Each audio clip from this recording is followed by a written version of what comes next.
going to explore the world of Mexican food. Now, I've always loved Mexican food, and I remember growing up and going to Mexican restaurants and loving it until I figured out that most of their food was full of lard, lots of salt, lots of hydrogenated oil, white flour, and lots of stuff that was just really bad for me. And I realized that every time I ate at a Mexican restaurant, no matter how good it tasted, I still felt kind of yucky after I was done eating it. And so I made it my quest to figure out how to replace all of my favorite Mexican foods with healthy options that tasted just as good and were easy to make, because I don't like spending all day in the kitchen when I can just make it really simple and easy. So we're gonna go through some really great recipes that are easy, quick to make, and they're healthy. And we've been putting them through my test kitchen this week, and so far I've been getting lots of thumbs up that they're just as good or better than traditional Mexican food that you can get at a restaurant. So I hope you're gonna love this. The first thing we're gonna do is Pico de Gallo. Now, if you go to the store and get salsa from the store, it's got tons of salt, sugar, and other bad things in it that aren't gonna be great for your health. And the other thing is they've been cooked to can them. And so anytime you cook your vegetables, you're reducing the nutrient content by like 50 to 90% anytime you cook your vegetables. Even just lightly steaming vegetables can reduce the nutrient content like by 50%. So anytime you can eat your fruits and vegetables fresh, you're going to get a lot more of the antioxidants and the vitamin content from your vegetables. Now, antioxidants are the vitamins, like your vitamins A, C, and E, that help to combat free radical damage. And free radical damage is what ages you and causes a lot of the disease process.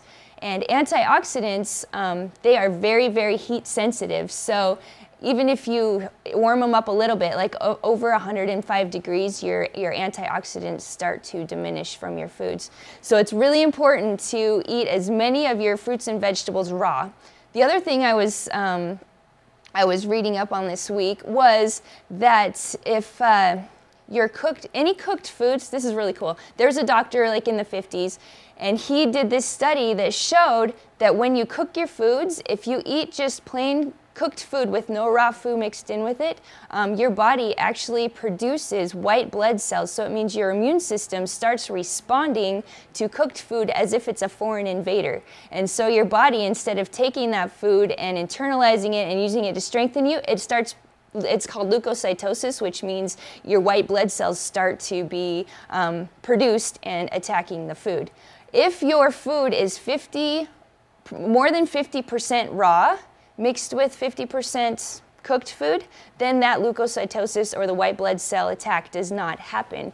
So from an immune system point of view, it is so important to get at least 50% of everything you eat being raw, fresh fruits and vegetables. If you eat all raw, your body's attacking your food as if it's a foreign invader instead of using it. So ideally, it's great to get more than 50%. So like ideally, like 80% of your food to be raw is ideal, but at least 51% or more of every meal that you eat needs to be raw. So I'm gonna show you how to do that with Mexican food. And generally, Mexican food is like all cooked. It's like all deep fried and all cooked. So we're gonna show you how to do it differently. Start out with salsa. Like we talked about before, it's cooked. So we're gonna make a Pico de Gallo, which is a fresh salsa.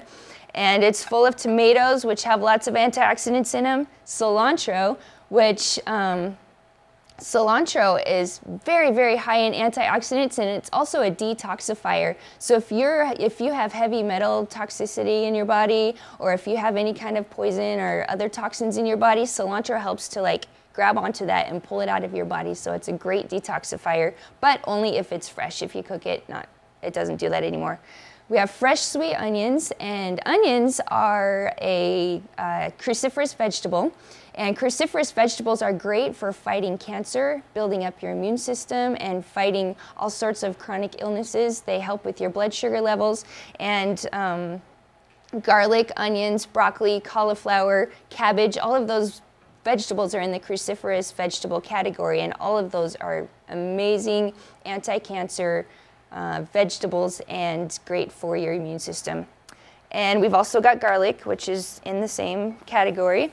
And then we've got limes, which are a citrus fruit, which is very high in vitamin C, which is one of your antioxidants, which also the antioxidants are dead if you cook them. So let's just show you how to do this real quick. All we did was chop up tomatoes, cilantro, onions, limes, garlic. Gonna have a bowl here. Show you how quick and easy this can be. All right. Watch this. Ready, tomatoes. Onions. And the ratio is different depending on what you like. Like some people like it more tomatoes, some people like lots of onions. And again, this is intuitive eating, so make this recipe your own. In the recipe book, I've put basic amounts of how you should make the ratio, but really make it your own. If you like less onions or more onions, that's fine. And have you guys used one of these citrus juicers before? They're great. Or Singigi carries these in all shapes and sizes. They're wonderful. I like my Pico de Gallo with lots of lime and lots of garlic in it. So that's what you're gonna get for your sample today. You can make it however you like at home. I'm gonna put like probably two or three limes in there. And a lot of your condiments, such as salsa, ketchup, mustard, see what else, salad dressings, they can be turned into fermented foods. So like yogurt, for instance, is milk with a bacteria culture in it, and that gives you all your healthy probiotics to improve your digestion and help with your immune system, improving your immune system, and also it just helps with overall health now. So you can make other things like your condiments and your salsa into probiotic foods, just like milk is to yogurt. You can make salsa into the same thing by adding a probiotic capsule to it. So if you go to the health food store and go to the refrigerated section where they sell acidophilus and other probiotic supplements, you can just get the kind that says lactobacillus. Now there's two kinds. The lactobacillus is what works on the small intestines, and it also works for your female organs for like vaginal health and that kind of stuff. So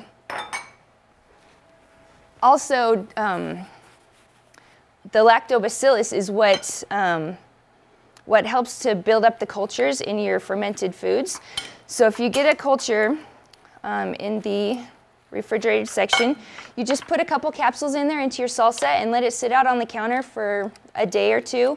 Usually, it depends on what you're making. Usually with my salsa, I let it sit out for a day, and then the bacteria grows in the salsa and it gives it kind of a tart flavor, so you don't have to put vinegar in there or anything.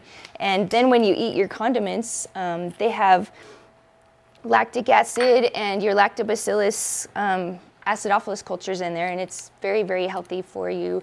And primitive cultures, actually, they fermented and cultured all of their condiments, and the point of the condiment was to help you to digest your food. So if they had meats or grains or beans, they would always put some kind of cultured vegetable with that, and that would help in the digestion process. And it also helps you so your body isn't attacking it with the immune system like we were talking about before. So we're not going to culture this, but I've made this exact same recipe, put a little bit of bacteria culture in, and it works really, really well.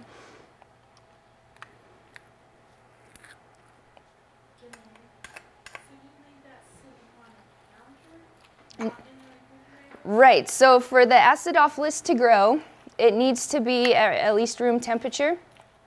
So if the two things you need, though, is enough salt content in there, because the salt makes it so that bad bacteria can't grow in there, only the favorable bacteria can grow. So we're going to put like a tablespoon of salt in here. And then if you put the acidophilus culture in there, that also makes it so the unfavorable bacteria can't grow. So between the two of those, you can leave it out on the counter for 24 to 48 hours and let it culture. And with the salt content in there, you got to cover it up tightly. With the salt content, it will make it so that it cultures. And I will put in your recipe book, I'm going to put the directions of how to do that. So you'll be able to have specific directions to make that work. So if you have it fresh, it's great for you. If you have it fermented, then it's even better for you. And that's it. There's your fresh Pico de Gallo salsa.